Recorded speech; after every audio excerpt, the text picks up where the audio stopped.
بسم اللہ الرحمن الرحیم۔ آج ہم انشاءاللہ غسل سے متعلق کچھ احکام پڑھیں گے، چونکہ ہمارے ابھی طہارت کا ہی باب چل رہا ہے۔ غسل کب فرض ہوتا ہے اور غسل کا طریقہ کیا ہے؟ رسول اللہ صلی اللہ علیہ وسلم نے فرمایا ان اللہ لا یستحی من الحق، اللہ تعالیٰ حق بات کو بیان کرنے سے حیا نہیں کرتے۔ تو غسل کے جو مسائل ہیں ان میں بھی بعض دفعہ کچھ ایسی باتیں آتی ہیں جو بظاہر حیا کے خلاف ہیں، لیکن علم کی ایک بات ہے، سیکھنے اور سکھانے میں حیا اگر کریں گے تو پھر ظاہر ہے ساری زندگی جاہل ہی رہے گا انسان۔ اور غسل کے مسائل سیکھنا اس لیے ضروری ہے کہ غسل جب فرض ہوتا ہے تو جب تک مکمل غسل نہ ہو آپ کی نماز ادا نہیں ہوتی۔ رسول اللہ صلی اللہ علیہ وسلم نے فرمایا الماء من الماء، حدیث ہے کہ غسل فرض ہوتا ہے خواہش نفس کے ساتھ جسم سے منی خارج ہونے سے۔ مرد پہ غسل کب فرض ہوگا؟ جب اس کے جسم سے شہوت کے ساتھ منی خارج ہو۔ منی بالکل سفید رنگ کی چیز ہے، ایک ہوتی ہے مزی۔ شہوت پیدا ہونے سے اگر کسی کے مرد یا عورت کے صرف رطوبت خارج ہونا شروع ہو گئی اس سے غسل فرض نہیں ہوتا، جب تک مکمل شہوت پوری نہیں ہو جاتی اور مادہ منویہ خارج نہیں ہو جاتا، چاہے احتلام کی صورت میں ہو یا کسی بھی طرح سے ہو۔ مردوں کے ساتھ چونکہ یہ بہت زیادہ ہوتا ہے نائٹ فال کی صورت میں، مردوں پر غسل کی یہ صورت بہت زیادہ فرض ہوتی ہے۔ جیسے ہی بلوغت ہوتی ہے تو احتلام شروع ہو جاتا ہے، ہفتے میں 1 دفعہ 2 دفعہ 3 دفعہ، بعض نوجوانوں کو روزانہ بھی 2 دفعہ ہوتا ہے، جبکہ خواتین میں یہ والے غسل کی صورت بہت ہی کم ہوتی ہے کہ ان کو نائٹ فال ہو یا اس طرح سے غسل فرض ہو۔ ہزاروں میں کسی ایک عورت کے ساتھ ایسا ہوتا ہے۔ ایک صورت تو یہ غسل فرض ہونے کی۔ دوسری صورت کیا ہے کہ جب انسان اپنی زوجہ کے ساتھ ملاپ کرے اور انٹرکورس ہو جائے، چاہے اس صورت میں ڈسچارج دونوں میں سے کوئی ہو یا نہ ہو، لیکن دونوں پہ غسل فرض ہو جائے گا، مرد پہ بھی اور عورت پہ بھی۔ یہ تو مردوں کے غسل کے فرض ہونے کا ہے۔ مردوں کے غسل میں ایک چیز یہ بھی ہے کہ اگر آپ نے رات کو نیند کی اور صبح آپ اٹھے اور آپ نے کپڑوں پہ نشان دیکھا، اب آپ کو یہ پتہ نہیں چل رہا کہ یہ منی کا نشان ہے یا مزی کا ہے، تو بھی آپ پر غسل کرنا فرض ہے۔ یہی سمجھا جائے گا کہ یہ آپ خواب میں ڈسچارج ہوئے ہیں۔ عورت پر جو غسل فرض ہوتا ہے ایک اور صورت میں ہوتا ہے کہ جب خواتین کو ایام آنا بند ہو جاتے ہیں، حیض یا نفاس سے جب پاک ہو جائیں تو بھی ان پہ غسل فرض ہے۔ یہ تو غسل کی فرضیت سے متعلق احکام تھے۔ کچھ چیزیں ایسی ہیں جن میں غسل سنت ہے، فرض نہیں ہے۔ جمعہ کے دن غسل کرنا رسول اللہ صلی اللہ علیہ وسلم نے بہت زیادہ تاکید کی ہے۔ سنت کی 2 قسمیں ہیں، سنت مؤکدہ اور سنت غیر مؤکدہ۔ مؤکدہ وہ ہوتی ہیں کہ جن کو چھوڑنے کا اگر کوئی معمول بنا لے تو گناہ کا خطرہ ہے اور ایسا شخص قابل ملامت ہے، اسے شریعت ملامت کرتی ہے، برا بھلا کہتی ہے۔ تو غسل سنت مؤکدہ ہے، ہفتے میں 1 مرتبہ، چاہے جمعے کے دن ہو یا کسی بھی دن ہو۔ جو مسلمان ہفتے میں 1 دفعہ بھی نہیں نہاتا، وہ کتنا ہی نیٹ کلین ہو، مگر شریعت کی نظر میں وہ قابل ملامت ہے، اسے تانے دینے چاہیے کہ شرم نہیں آتی ہو مسلمان مگر رہتے ہو بھنگیوں اور چماروں کی طرح۔ ملامت تو اسی کو کہتے ہیں نا۔ اس کی دلیل رسول اللہ صلی اللہ علیہ وسلم نے فرمایا، صحیح حدیث سے، حق علی کل مسلم ان یغتسل کل اسبوع مرۃ، کہ ہر مسلمان پر لازم ہے کہ وہ ہفتے میں کم از کم 1 مرتبہ غسل کرے۔ ہر مسلمان پر لازم ہے، چاہے اس پہ غسل فرض نہ بھی ہو۔ اور کس دن بہتر ہے؟ جمعہ کے دن۔ نبی صلی اللہ علیہ وسلم نے حکم دیا ہے کہ جمعے کے دن غسل کیا جائے۔ امام احمد بن حنبل کا مذہب یہ ہے کہ جمعے کے دن غسل کرنا واجب ہے، صرف سنت نہیں ہے بلکہ واجب ہے، لیکن جمہور کا مذہب یہ ہے کہ سنت عمل ہے۔ غیر مسلم جب اسلام قبول کرتا ہے تو اس وقت بھی اس کے لیے غسل کرنا سنت ہے۔ جب ہم مردے کو نہلاتے ہیں تو جو مردے کو نہلائے اس کے لیے بھی خود غسل کرنا افضل ہے، سنت عمل ہے۔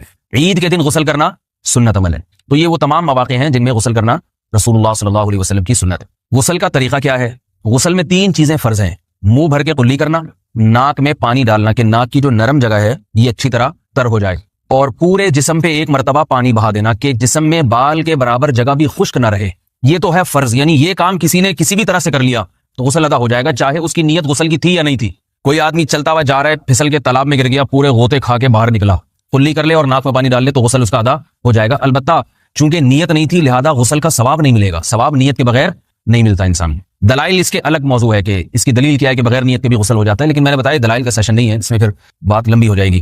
تو یہ تو ہے فرض، پورے جسم پہ پانی بہانا، قلی اور ناک میں پانی۔ سنت طریقہ کیا ہے؟ رسول اللہ صلی اللہ علیہ وسلم غسل کیسے کرتے تھے؟ سنت طریقہ جس پہ جو اختیار کرنا چاہیے وہ طریقہ یہ ہے کہ جب آپ غسل کے لیے بیٹھیں تو سب سے پہلے وہ جگہ دھوئیں جہاں نجاست اور ناپاکی لگی ہوئی ہے۔ نائٹ فال ہوا، کسی کو احتلام ہوا تو جہاں جہاں گندگی لگی ہے پہلے اس جگہ کو دھوئیں، استنجا کریں، شرمگاہ کو دھوئیں اچھی طرح، سمجھ رہے ہیں بات کو؟ اس کے بعد ہاتھ دھوئیں اور مکمل وضو کریں جیسے ہم عام حالات میں وضو کرتے ہیں۔ مکمل وضو کرنے کے بعد دائیں کندھے پہ پانی ڈالا، لیفٹ سائڈ پہ پانی ڈالا۔ پہلے زمانے میں تو چلو سے غسل ہوتا تھا، ہاتھ دھو لیے تو اب چلو سے پانی لے کے یہاں ڈالا جا رہا ہے، چلو سے پانی لے کے یہاں ڈالا جا رہا ہے، پورے جسم پہ ملا جا رہا ہے، اور چلو سے پانی لے کے 3 دفعہ سر پہ ڈالا جا رہا ہے۔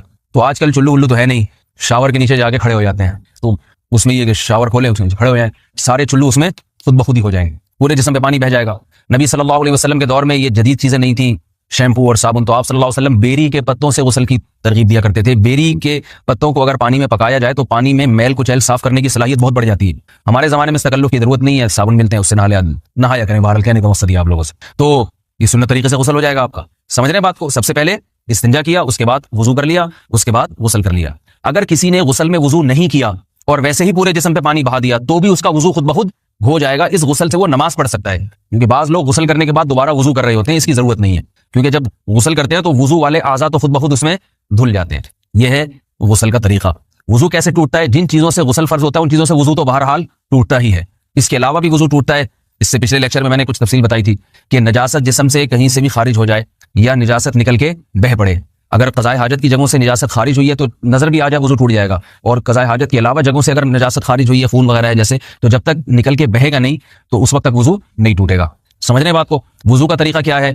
سب سے پہلے دونوں ہاتھوں کو دھویا جائے, 3 دفعہ کلی کی جائے, مسواک کی جائے, 3 دفعہ ناک میں پانی ڈالا جائے, پھر پورے چہرے کو پیشانی, یہ جو ہے جہاں سے پیشانی ہماری شروع ہو رہی ہے اور تھوڑی کے نیچے تھوڑی جہاں ختم ہو رہی ہے, اور ایک کان کی لو سے دوسرے کان کی لو تک 4 اعضاء ہیں وضو میں دھونا فرض ہیں. 1 چہرہ, نمبر 2 بازو, نمبر 3 سر کا مسا, چوتھائی سر, اور نمبر 4 پاؤں کو دھونا. اس کی دلیل قرآن مجید کی مشہور آیت ہے فَاغْسِلُوا وُجُوهَكُمْ وَأَيْدِيَكُمْ إِلَى الْمَرَافِقِ. اللہ فرماتے ہیں ایمان والو, جب نماز کا ارادہ ہو تو اپنے چہروں کو اور اپنے ہاتھوں کو دھو, سر کا مسا کرو اور پاؤں کو ٹخنوں سمیت دھو. دھونے کا حکم ہے قرآن مجید میں. البتہ سر کے بارے میں یہ نہیں ہے پورے سر کا مسا کرو, بلکہ آ رہا ہے وَامْسَحُوا بِرُؤُوسِكُمْ. با کا لفظ ہے, با آتی ہے تبعیض کے لیے کہ سر کے بعض حصے کا مسا. اب بعض حصے کا قرآن حدیث میں کہیں تذکرہ نہیں ہے, تو اس میں فقہاء کرام کے اجتہادات ہیں. امام شافعی فرماتے ہیں تھوڑا سا بھی ٹچ کر لیا سر کو ہو جائے گا. امام ابو حنیفہ فرماتے ہیں نہیں, کم از کم 1/4 کا ہونا ضروری ہے. سب کے اپنے اپنے دلائل ہیں, ان دلائل میں نہیں جاتا. فقہ حنفی کو جو فالو کرنے والے ہیں تو ان کو چاہیے کم از کم 1/4 سر کا مسا, یہ فرض ہونے کے لیے ضروری. مگر سنت کیا ہے؟ پورے سر کا مسا. نبی صلی اللہ علیہ وسلم دونوں ہاتھوں کو بھگو کے پورے سر کا مسا کرتے تھے ایسے. سمجھ رہے بات کو؟ اور مسا کے جو یہ ٹیکنیکل طریقے ہیں کہ آپ یوں پہلے انگلی بنائیں, پھر یوں لے کر جائیں, پھر یوں گھما کے لائیں, پھر یوں, یہ ٹیکنیکل طریقے حدیث سے ثابت نہیں. مسا کا طریقہ کیا ہے؟ بھیگا ہوا ہاتھ لے کے ایسے پورے سر کو ہو گیا.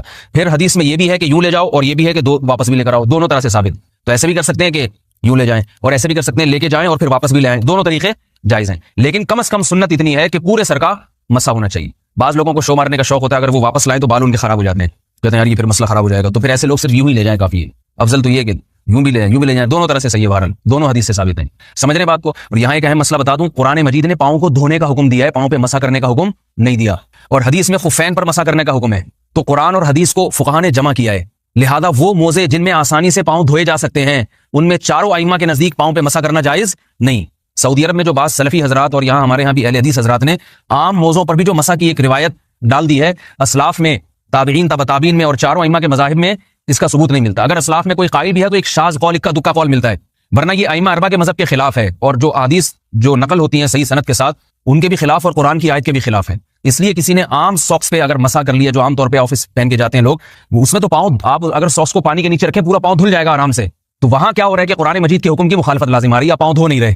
تو اس لیے ہم یہ سمجھتے ہیں کہ اس صورت میں نماز ادا نہیں ہوگی. سعودی عرب میں بعض سلفی حضرات نماز پڑھاتے ہیں, وہ ایسے ہی کرتے ہیں کہ عام ساکس پہ مسا کر کے نماز پڑھا لیتے ہیں. تو فتویٰ اسی پر ہے کہ ان کی, اگر کسی کو یقین ہے کہ اس نے عام ساکس پہ مسا کر کے نماز پڑھائی ہے تو اس کے پیچھے نماز ادا نہیں ہوگی, کیونکہ قرآن کے مطابق اس کا وضو ہوا ہی نہیں ہے. صدیوں تک کوئی بھی اس قول کا قائل نہیں رہا ہے کہ عام ساکس پہ بھی مسا ہو جاتا ہے. یہ ابن تیمیہ رحمہ اللہ تعالیٰ 7ویں صدی میں اس کے قائل تھے, اور تابعین میں اکا دکا قول ملتے ہیں اس کے, لیکن شاذ قول ہیں, مرجوح قول ہیں, جن پر امت نے فتویٰ نہیں دیا. اور اب سعودی عرب میں بعض سلفی حضرات اس کے قائل ہیں. ہمارے ہاں اہل حدیث حضرات بھی چونکہ اکثر سعودی عرب کے سلفی حضرات ہی کو فالو کرتے ہیں, تو انہوں نے بھی وہیں سے یہ فتویٰ لیا ہے.